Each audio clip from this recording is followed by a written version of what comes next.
அனைவருக்கும் நமஸ்காரம். ஓம் பூச்சியாய ராகவேந்திராய சத்திய தர்ம ரதாயச பஜத்தாம் கல்ப வருஷாய நமதாம் காமதேனுவே. ஸ்ரீ ராகவேந்திரருடைய பொற்பாதம் தொட்டு வணங்கி குரு வாழ்க குருவே துணை. அனைவருக்கும் நெட்சன் டிவி நேயர்கள் அன்பர்கள் அனைவருக்கும் வாழ்த்துக்களையும் வணக்கத்தையும் தெரிவித்து கொண்டு உங்களுடைய ஆதரவுக்கு ரொம்ப ரொம்ப ரொம்ப நன்றிங்க. நிறைய பேர் சப்ஸ்கிரைப் பண்ணுறீங்க, நிறைய விஷயங்கள் கமெண்ட் பாக்ஸில் கேட்குறீங்க. அதே போல் நிறைய கால்ஸ் வருது. வெளிநாட்டு அன்பர்களாம் நிறைய நமக்கு சப்போர்ட் பண்ணிகிட்ருக்கீங்க. ரொம்ப ரொம்ப வாழ்த்துக்கள். தை மாதத்துடைய தைப்பொங்கல் வாழ்த்துக்களுடன் நம்ம இப்போ பார்க்க போகக்கூடிய அமைப்பு. தை மாதம் அப்படின்னாவே மகரத்தில் சூரிய பகவான் பிரவேசிக்கக்கூடிய காலகட்டம்.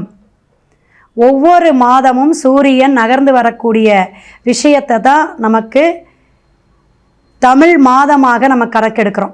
ஸோ பஞ்சாங்கப்படி மகரத்தில் சூரியன் இருக்கக்கூடிய இந்த காலகட்டத்தில் 15/1 கேட்டை நட்சத்திரம் வியாழக்கிழமை குருவாரத்தில் ஆரம்பிக்கக்கூடிய இந்த பொங்கல் திருவிழா ரொம்ப ரொம்ப ரொம்ப விசேஷங்க. ஏன்னா அந்த கார்த்திகை மார்கழி குளிர் மாதம், பனி நிறைய இருக்குங்க.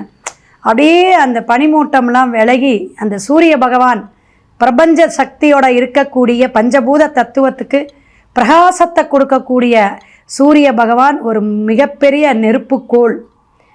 அந்த சூரியன் வெளிச்சத்துக்கு அப்படியே நம்ம பிரபஞ்சத்துக்கு வரக்கூடிய அந்த பிரகாசத்தன்மைக்கு தான் மகரம். ஜனவரியில் அதுவும் பிறக்கும். அப்போ அந்த மகர ராசியில் இருக்கக்கூடிய அந்த இடத்துல நமக்கு அந்த தை மாதத்துலேருந்து எல்லாமே பொன்பொருள் விளைச்சல் எல்லாம் ஒரு வைபோகமாக இருக்கக்கூடிய மாதமாக, சிறப்பான மாதமாக 12 மாதத்திலையும் சுபகாரியங்கள் நடத்தக்கூடிய விசேஷமான மாதம் அப்படின்னு எடுத்துக்கலாங்க. காமதேனு வழிபாடு நம்ம மனுஷாவெல்லாம் சூரியனுக்கெல்லாம் நம்ம தைப்பொங்கலுக்கு வச்சு நைவேத்தியம் பண்ணி பொங்கல் வச்சு வழிபாடு எடுக்கிறோம். ஆனால் காமதேனு மாடுக்கு பசுவுக்கெல்லாம் நம்ம மாட்டுப்பொங்கல் 16ஆம் தேதி எடுக்கக்கூடிய இந்த விசேஷமான கால்நடைக்கெல்லாம் நம்ம எடுத்தால் நமக்கு அத்தனை விஷயம் நடக்கும். காமதேனுனா ஐஸ்வர்யத்தை கொடுக்கக்கூடியதுன்னு அர்த்தம். நம்மளுடைய தொழில், ஆரோக்கியம் அனைத்தையுமே செல்வ வளத்தை கொடுக்கக்கூடிய லக்ஷ்மி கடாட்சம்னு சொல்லுவாங்க.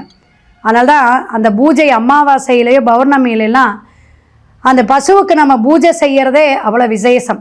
ஸோ அவங்களுக்கு ஒரு சிறப்பான பண்டிகையாக, உழவருடைய பண்டிகையாக, இப்படி ஒவ்வொருத்தருடைய விஷயமும் இந்த 3-4 நாட்கள் நம்ம காணும் பொங்கல் வரையும் கொண்டு வந்துடுவோம். அதே போல் இந்த ஞாயிற்றுக்கிழமை அமாவாசை வருதுங்க. இந்த தடவை தை அமாவாசை அப்படிங்கிறது பித்ருகளுக்கு, இறந்தோர்களுக்கு, முன்னோர்களுக்கு கொடுக்கக்கூடிய விசேஷமான ஒரு அமைப்புன்னு சொல்லலாம். இந்த அமாவாசையில் நம்ம கொடுக்கும்போது எல்லாருக்குமே இந்த வருடம் ஃபுல்லாகவே நல்லா இருக்கும் அப்படின்னு எடுத்துக்கலாம். தை 11ஆம் தேதி வரக்கூடிய ஞாயிற்றுக்கிழமை ரதசப்தமி வருது. அதுவும் ரொம்ப சிறப்புங்க. பெருமாள் வழிபாடு, நம்மளுடைய சூரியனுடைய ஆதிக்கத்தை சொல்லக்கூடிய அனைத்து சகல விஷயமும் நடக்கக்கூடிய ரதசப்தமி வழிபாடு எல்லாம் ஃபோன் பண்ணி கேளுங்க டவுட் இருந்தால். ஒவ்வொரு ராசிக்காரர்களுக்கும் நம்ம பலாபலன் பரிகாரத்தோட வரிசையாக நம்ம பார்ப்போம். தொடர்ந்து வீடியோவை நீங்கள் கவனிங்க, பாருங்கள். அதே போல் சப்ஸ்கிரைப் பண்ணிக்கோங்க. தனுசு ராசி நேயர்கள் பொங்கல் நல் வாழ்த்துக்கள்ங்க. வாழ்க வளமுடன். வியாழக்கிழமையே கேட்டை நட்சத்திரத்தில் பிறக்கக்கூடிய இந்த தை மாதம் விசேஷமான மாதம். செவ்வாய் புதன் உங்களோட இடத்துல தான் இருக்கார். அற்புதம், ஆனந்தம் அப்படிங்கலாம். ஏன்னா அந்த மாமன் வழியில் இருக்கிறவங்க, அத்தை வழியில் இருக்கிறவங்க, உறவுகளில் இருக்கிறவங்க நிறைய சுபகாரியங்கள்லாம் நடக்கக்கூடிய அமைப்பு குரு வர பார்த்துட்ருக்கார். அப்போ பார்க்கக்கூடிய அமைப்பு உங்களுக்கு நிறைய விஷயங்கள் மாற்றத்தை கொடுக்கும்.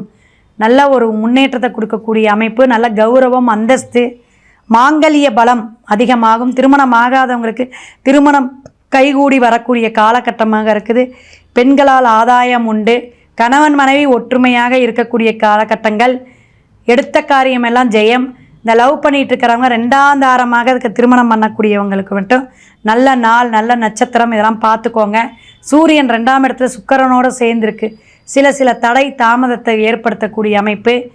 இந்த யாகசாலை, ஹோமசாலை, சுக்கிர பிரீத்தி இதெல்லாம் நீங்கள் செஞ்சுக்கிட்டிங்கன்னா சீக்கிரமாக திருமணம் ஆகுங்க. இதெல்லாம் நம்மளுடைய இந்த எந்திரமெல்லாம் யாருக்குன்னா அந்த உபயத்துக்கெலாம் சொல்லுவேன். இப்போ மிதுனம், மீனம், அதே போல் கன்னி, நம்ம தனுஷு இதெல்லாம் இந்த எந்திரம், மோதிரம் இதெல்லாம் போட்டுக்கிட்டால் நம்ம சக்ஸஸ் கொடுக்கலாம். சீக்கிரமாக வெற்றி அடையிற ஒவ்வொரு ராசிக்கும் ஒரு விஷயத்தில் ஜெயிக்கிறதுக்கு தாந்திரிகம் உண்டுங்க.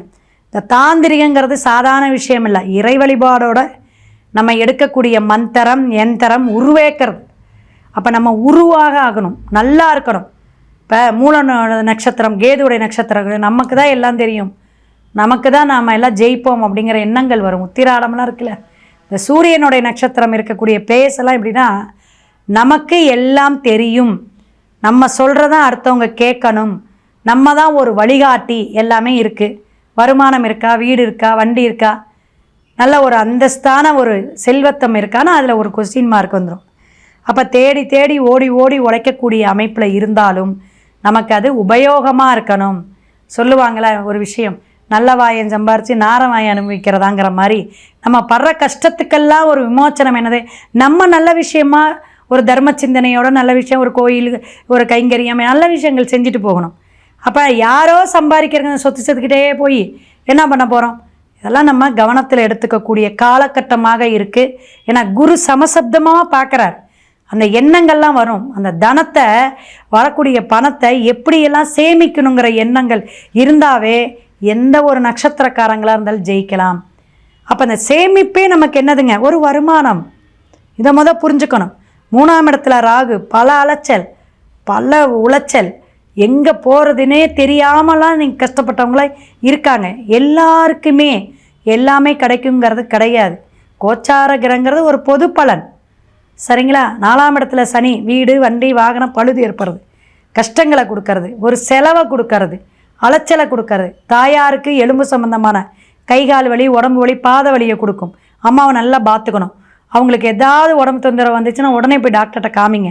இந்த மாதம் நீங்கள் கோளறு திருப்பதிகம் பாராயணம் பண்ணிக்கிட்டே வாங்க. தட்சிணாமூர்த்தி வழிபாடு ரொம்ப ரொம்ப விசேஷமானது. வியாழக்கிழமெல்லாம் நான்வெஜ் சாப்பிடாதங்க. அற்புதமான விஷயங்களை ஆனந்தமான மாதமாக இந்த மாதம் இருக்க. வாழ்க வளமுடன்.